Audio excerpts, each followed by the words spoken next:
Chegou o momento daquela aula que ninguém gosta. Nem professor gosta. Professor, sério? Eu não me importo com essa aula não, mas tem muito professor que não gosta de dar esse assunto, porque muitas vezes parte desse assunto aparece num ano, a outra parte no outro ano, uma parte num bimestre, outra no outro bimestre, e eu já explico o porquê disso. Normalmente, a gente quando vai estudar o sistema imunológico, imunitário ou imune, a gente vai ver isso em dois momentos diferentes da biologia. A gente compreende as células sanguíneas de defesa do nosso corpo, os leucócitos, junto ao assunto de tecidos do corpo humano, lá quando a gente estuda o tecido sanguíneo. E a outra parte é o funcionamento geral do sistema imune. E isso realmente confunde um pouco. Para você não se confundir, para você não ter problema com esse assunto, o que eu te recomendo?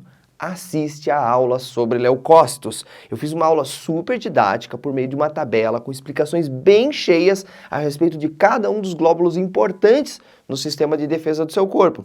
A aula está aqui em cima, num card. Depois de assistir, você volta para cá para compreender o sistema imunitário.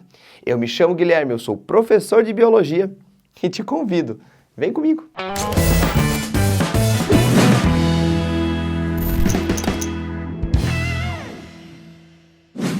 Tatu ou tatua, querido? Preste atenção, eu vou considerar que você assistiu a aula sobre glóbulos brancos. Eu não vou revisar a função dos glóbulos brancos aqui. A gente vai dar um geral a respeito do sistema imunológico. Depois, a gente vai ter uma próxima aula complementando esse assunto, falando a respeito da imunização ativa e passiva, que é um assunto super importante para o Enem. Beleza? Mas por enquanto, o que a gente vai ver? Sistema imunológico. Lembre-se que esse sistema é responsável pela defesa do seu organismo. Contra quem, professor? Contra agentes infecciosos. Pode ser um vírus, pode ser uma bactéria, pode ser um protozoário, pode ser um fungo, pode ser toxinas. Tudo isso são agentes infecciosos ao nosso organismo. E claro, nós temos medidas de combater esses agentes. Como que funciona? Nós temos dois sistemas de defesa imunológicos. O sistema inato e o sistema adaptativo. Inato é aquele que vem de nascença, é aquele que você já nasce com, é aquele tipo de sistema de defesa não específico, ele é generalista. Eles são barreiras que impedem a entrada desses micro-organismos ou desses agentes infecciosos em geral. Então são estruturas ou barreiras químicas que vão te proteger de maneira não específica. Ela não consegue atacar especificamente aquele tipo de vírus ou aquele tipo de bactéria. É uma defesa geral, uma defesa generalista. Como é que funciona, prof? Nós temos duas linhas de sistema inato, duas linhas de defesa. A primeira linha são as barreiras, na forma de pele e na forma de mucosas. Lembrando que a sua pele é o mais importante órgão de defesa do seu corpo. A gente esquece disso, né? A defesa é feita por células brancas. Gente, a sua pele é uma barreira à entrada de micro-organismos. Imagine só se a nossa epiderme não fosse cheia de camadas, com células mortas. Isso inviabiliza a proliferação de micro-organismos. Então essa é a nossa primeira barreira. Existe uma segunda barreira, que são as mucosas. Prof, o que é uma mucosa mesmo, que eu já esqueci?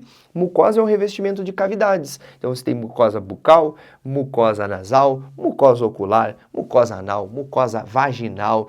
Tudo isso é importante. Normalmente, junto a essas mucosas, nós temos muco, que também funciona como uma barreira. Você deve lembrar, por exemplo, que na nossa fossa nasal aqui, nós temos secreção de muco, onde gruda pólen, onde gruda poeira, onde pode grudar bactérias também, e tudo isso é varrido por cílios até a sua garganta e você engole. É uma maneira de se defender também. Notem que essa defesa ela não é específica para um tipo de organismo. Ela pega qualquer coisa que esteja por ali, beleza? Então essa é a primeira linha. A segunda linha, ainda dentro do sistema inato, o não específico, são as substâncias químicas que nós temos no nosso corpo também como defesa.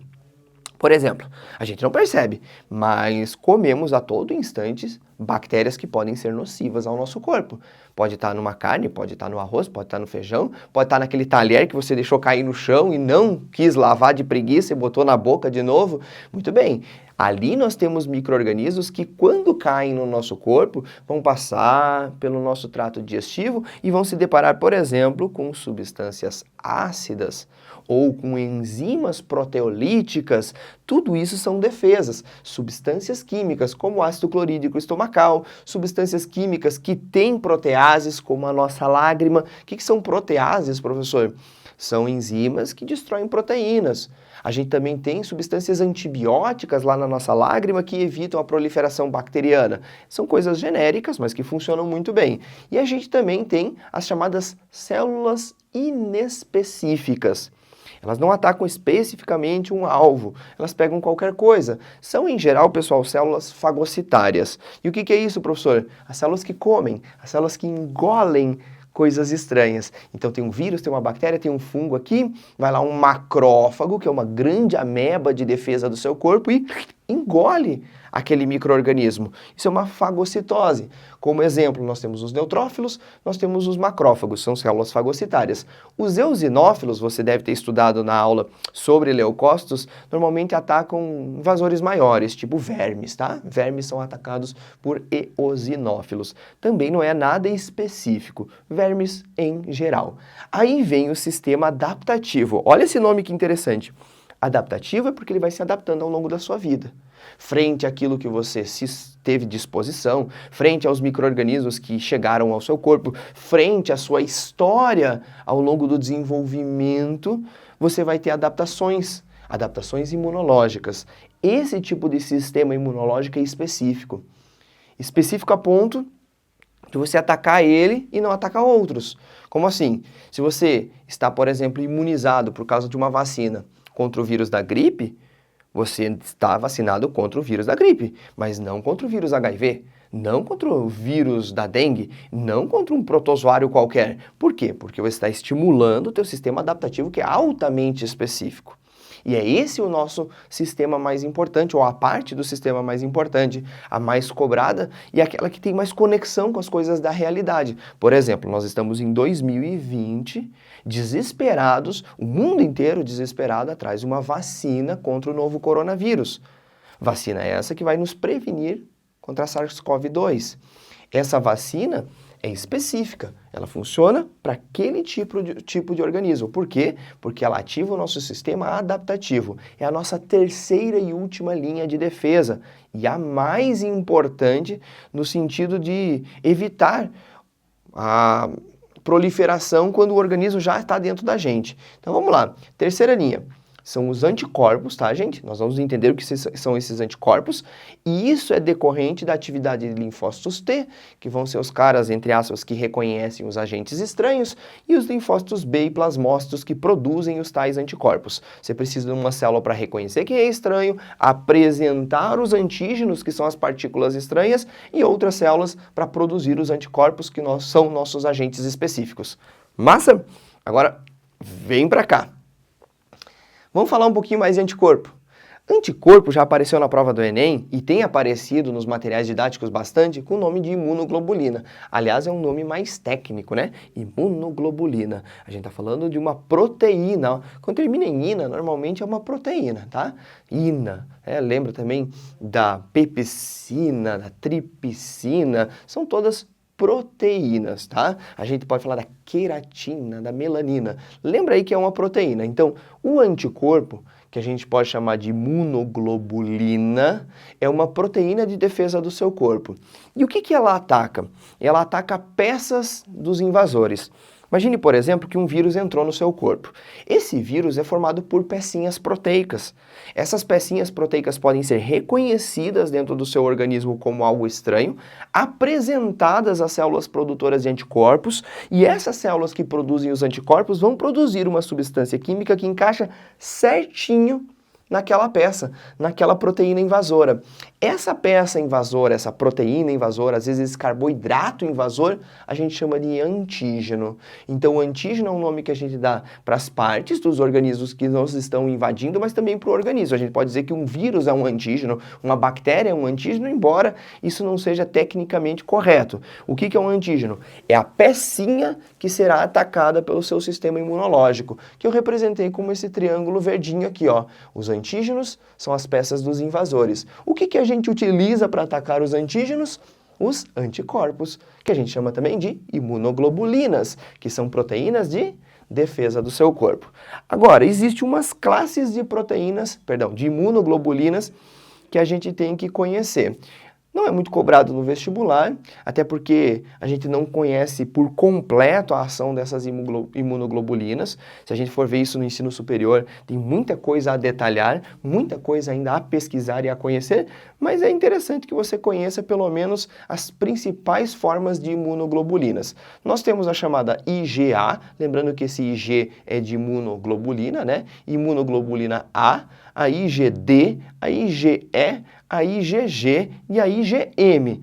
Todas essas eu tenho que conhecer, professor?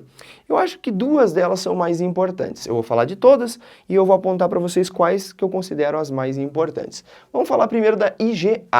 A IgA, pessoal, ela é muito encontrada nas regiões de mucosas, mucosa bucal principalmente.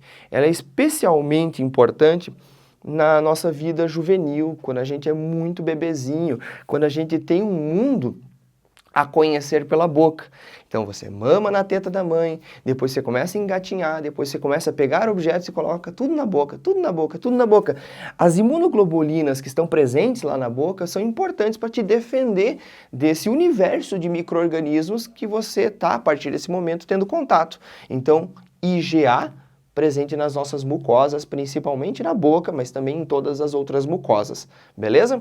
Aí você tem a IgD, que ela está numa quantidade muito pequena nos linfócitos B, cerca de 1% dos linfócitos B vão conter a IgD, e ela é um ativador do linfócito B. A gente não sabe por completo como que ele funciona, mas a gente sabe que ele ativa o IgB e o linfócito B estimula ele a produzir os demais anticorpos. Ele normalmente está associado à produção do IgM. Então ele ativa o linfócito B e com isso o linfócito B consegue produzir IgM, que a gente já vai ver na sequência. Aí temos o IgE, normalmente associado a alergias e também a ataque de macro-organismos. Ele vai funcionar muito bem com o eosinófilo. Lembra que eu comentei que ele ataca vermes? Muito bem, o eosinófilo, assim como o basófilo, que é um outro tipo de célula, vão liberar substâncias alergênicas, como histamina, heparina, e a gente normalmente nesses ambientes também vai ter a liberação de IgE, está envolvido no processo de alergia, no combate a vermes e também a protistas, né? Protozoários normalmente são células maiores do que as outras células que habitualmente atacam o nosso corpo. Aí nós temos a IgG. Essa é uma das importantes, tá? As três primeiras, talvez menos importantes, menos lembradas, mas a IgG, super importante. A maior parte dos anticorpos que a gente tem circulantes no corpo são IgG. Eles facilitam o processo de fagocitose. Como assim, professor? O macrófago, que é essa célula que eu escrevi aqui, é uma célula fagocitária. Ela vai lá e engole organismos estranhos. Só que o macrófago funciona muito melhor se ele tiver sinalização pelo IgG. O que é essa sinalização? O macrófago às vezes pode engolir uma célula, engole outra, mas existe todo um processo de reconhecimento dessa célula, um processo de identificação dessa célula que demora para o macrófago fazer e que às vezes pode tornar a ação dele mais lenta. Quando essas células invasoras estão marcadas com IgG, é como se elas tivessem um adesivo dizendo assim, ó, eu sou um organismo estranho. E ela vai caminhando no seu corpo com aquele adesivo. No momento que o macrófago vê aquele adesivo, vê aquela sinalização, ele não pensa duas vezes, ele não vai analisar, não vai ter compatibilidade nenhuma, ele vai simplesmente lá e engole. Então a gente tem uma fagocitose sinalizada pelo IgG. Isso é muito interessante. Outra coisa interessante é que os IgGs eles aparecem no nosso corpo normalmente depois de um tempo que você tem uma infecção. Então você teve uma infecção agora por um vírus da gripe.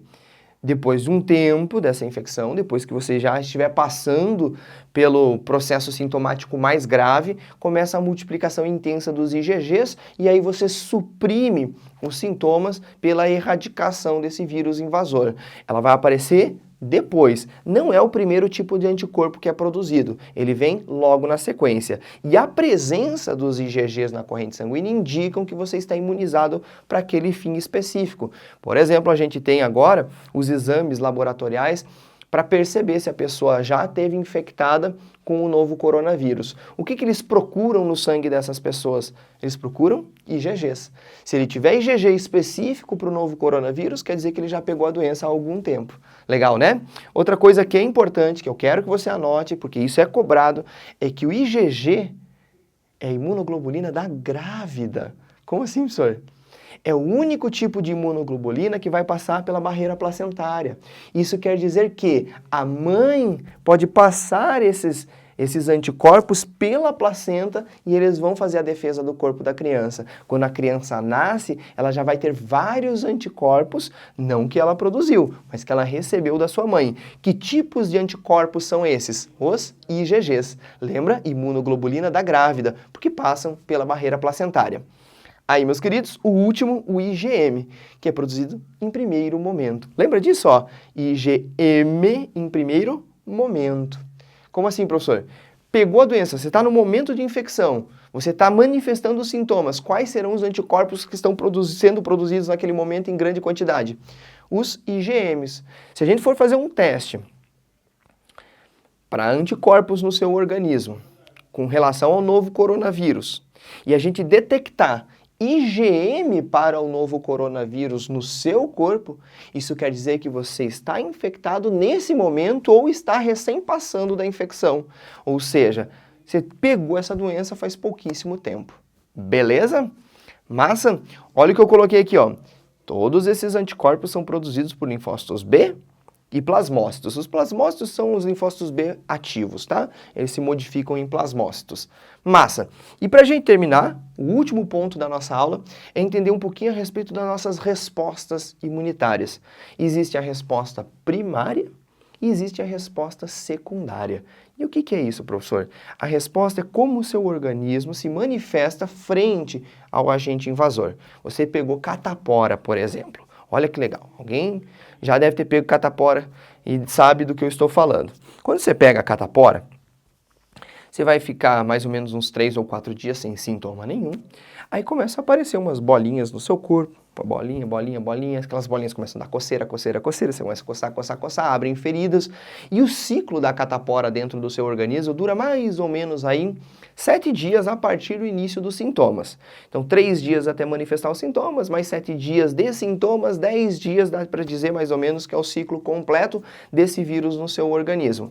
Nesse momento que você pegou a catapora, você está tendo uma resposta primária a esse invasor. E o que é essa resposta primária? É o primeiro contato com o invasor, é o primeiro contato com o antígeno, é a primeira vez que você pegou. Essa resposta ela é mais lenta, olha aqui, ó, mais lenta e com menos anticorpos. Gente, não esquece que eu estou mostrando para você um gráfico. Um gráfico tem coordenadas. Aqui no eixo X você tem o tempo. Aqui no eixo Y você tem a concentração de anticorpos. Massa, você está percebendo aqui que o tempo que aquele anticorpo ficou atuando no seu corpo foi maior, e essa resposta, obviamente, por ser num tempo maior, vai ser mais lenta, e a quantidade de anticorpos não foi tão grande assim. Agora, no momento que você já teve essa infecção, que você já pegou essa doença, tudo isso vai ficar na sua memória imunitária. Os teus linfócitos do tipo B vão saber como que é aquele invasor e vão poder produzir anticorpos de maneira muito intensa caso o invasor venha depois. Então, se por acaso você pegar a catapora no futuro, mas catapora só pega uma vez, você pode pegar até 1000 vezes, mas você só vai manifestar o sintoma uma única vez. Porque nas próximas vezes, olha o que eu coloquei aqui, nas reinfecções, a tua resposta vai ser tão rápida e tão intensa que você não vai deixar o vírus se propagar a ponto de manifestar sintomas. Então, a resposta primária é a primeira vez.